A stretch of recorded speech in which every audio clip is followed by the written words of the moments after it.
আসসালামু আলাইকুম প্রিয় শিক্ষার্থীবৃন্দু। তো তোমরা যারা 2024 সালে এইচএসসি পরীক্ষা দিচ্ছ, তো তোমাদের স্থগিত হয়ে যাওয়া পরীক্ষাগুলো কিন্তু আগামী মাসে সেপ্টেম্বর মাসে পরীক্ষাগুলো হবে।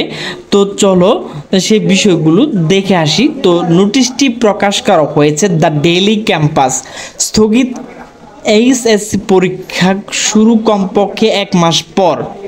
এখন বিস্তারিত আলোচনা করব। স্থগিত হয়ে যাওয়া এইচএসসি ও সমমান পরীক্ষা শুরু হতে কমপক্ষে 1 মাস সময় লাগবে বলে জানিয়েছে শিক্ষা বোর্ডগুলো। এইচএসসি ও সমমান প্রশ্ন বিভিন্ন থানায় হেফাজত থেকে পুড়ে যাওয়া এবং ফাঁস হয়ে যাওয়া নতুন করে প্রশ্ন তৈরি করে পরীক্ষা আয়োজন করবে শিক্ষা প্রশাসন। আর এই জন্য কমপক্ষে 1 মাস সময় লাগবে বলে দ্য ডেইলি ক্যাম্পাসকে জানিয়েছে শিক্ষা বোর্ডগুলো।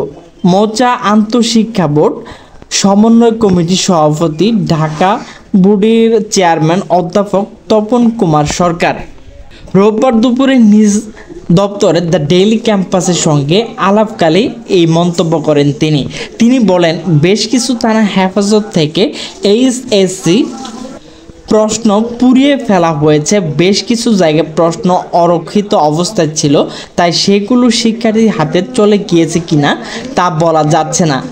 এমন বাস্তবতায় নতুন করে প্রশ্ন তৈরি করে পরীক্ষা আয়োজন করতে হবে, আর সেই জন্য কমপক্ষে 1 মাস সময় লাগবে।